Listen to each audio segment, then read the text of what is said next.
Guys, we got an extra special treat today here live on the set. M3GAN is coming to visit, fresh off her new film.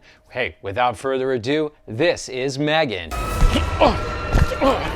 She's going crazy. Oh, she's going crazy. I got her.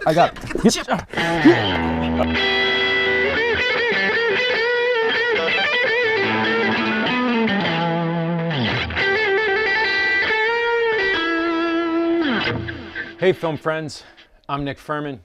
This is Furman On Film. Welcome to the channel. In today's video, we'll be reviewing M3GAN. It's the first major hit from 2023, a film that has nearly quintupled its modest $12 million budget in only a few weeks at the box office. Now, if you wish to skip around, we have timestamps in the description below. And of course, as always, please stay to the end to get our FOF rating out of 5 stars. Without further ado, this is M3GAN.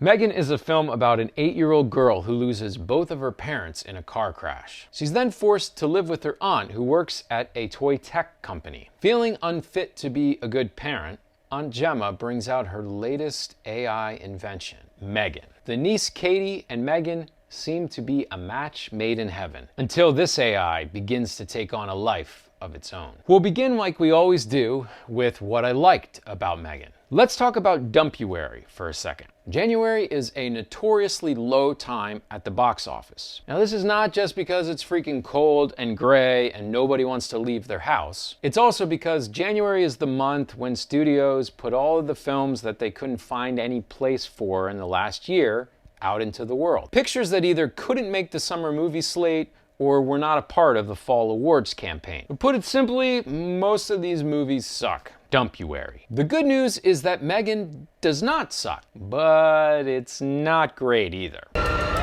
One of the reasons M3GAN isn't terrible is that it's made by some of the most creative minds working today in the horror space. Akilah Cooper and James Wan are behind this picture. This is the team who created films like *Malignant*. It's also produced by Blumhouse, who has become quite the horror juggernaut. And there are some good moments here, too. I really like the stunt casting of Allison Williams as the aunt. We know her from Get Out, so we immediately suspect bad things are coming. But maybe my greatest praise of this film is how seamless M3GAN, the character, is. Her creation involves a hodgepodge of so many different things. There's a live actress named Amy Donald, alongside visual effects, animatronics, and puppetry. It's just impressive to me how non-distracting this is to the viewer, how real it actually looks. This might be the very best thing about the film. In a couple of moments, the score is also off-kilter, but the Walk the Night needle drop is killer. The dancing and aerial cartwheeling M3GAN is a fun bit.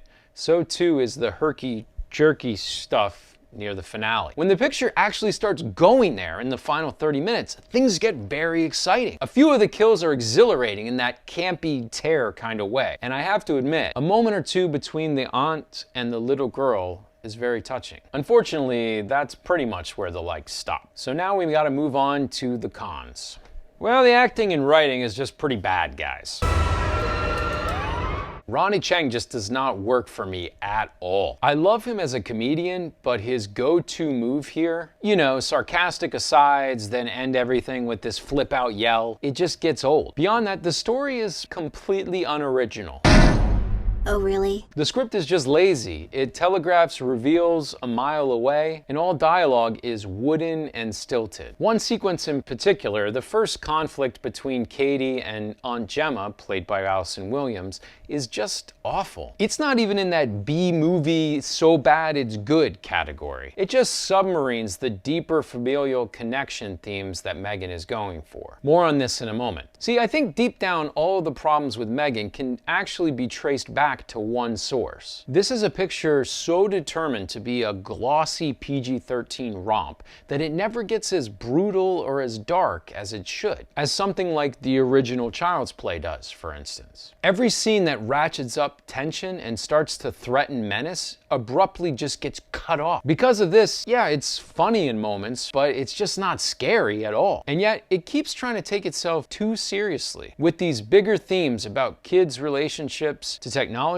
or the use of AI for good and bad. So it's never as campy as I would like it to be either. What we're left with is a cursed gray middle ground picture. A film that is neither about the heady themes of crutching on technology, nor a gleeful, bloody, R-rated AI doll gone mad killing people. The thing is that M3GAN is at its best when this latter thing is happening. The last 30 minutes of the film are actually very exhilarating. But too many times, the seams of the film's screenplay and construction are just left showing. We see lips moving and different words coming out in several scenes. And like with most ADR, the intention is pretty clear: to damp down the violence and extremity to make it more palatable for widespread audiences. As a result of this, M3GAN is tonally all over the place. Some actors are playing things for laughs, others are fully in horror mode, and then there's just little sprinklings of touching family moments too. Now, this kind of mixture has definitely worked before, but here I just can't escape this sort of shiny, studio noted to death feeling that I get when I watch this one. Finally, my last critique: M3GAN commits the cardinal sin. Yeah, the best parts are in the trailer. Have you ever heard people say this? This is why I don't watch them. Unfortunately, it's really true here. The flips and crazy movements, the dancing, all of that stuff is just right there in the trailer. Now let's get to some of my original thoughts, some deeper themes that we can examine together from this picture. Right after the opening credits, M3GAN introduces this concept of screen time limits for kids. And so we get this running theme of technology replacing parents, or technology rendering kids sort of impotent when it comes to social skills. It's kind of a through line of the picture that's always there under the surface, but never really explored in depth. M3GAN does do a good job, however, of explaining how children can become so attached to tech that they begin missing reality that's right in front of them. It's as if director Gerard Johnstone is begging an interesting question to the viewer. Do technological devices serve to support parents, or are they powerful enough to begin replacing them completely? Another theme is a corporate one: the discussion of selling toys to kids, how they're marketed, what will play. There's a nice little send-up of kids' commercials that hint at how nefarious all of this can be. Beating out competitors and sucking children into an obsessive pattern of always needing the very next product. And of course, the biggest subject here is that age-old one of AI gone wrong. Machines becoming more intelligent than the human beings that created them. M3GAN does a fairly solid job of handling this material,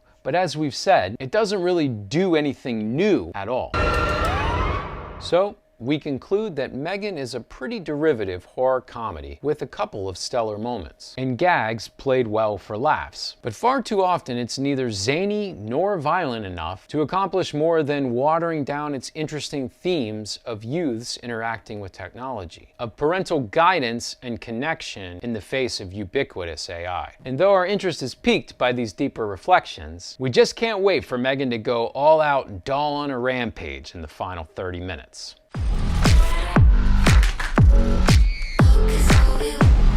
Well, there you have it. The only thing left to discuss is our rating for this film. The FOF rating for M3GAN is 2.5 out of 5 stars. If you enjoyed this review, please let us know by smashing that like button and subscribing to the channel. You can also hit that little bell so you get notified every time we release a new video. What did you think about this movie? Let us know in the comments below. We'd love to hear from you. Also, please don't forget to head on over to FurmanOnFilm.com, where you can explore our blog and get your movie fix on written reviews, deep dives, and so much more. Thanks for watching. I'm Nick Furman. This is Furman on Film. Stay firm, my friends.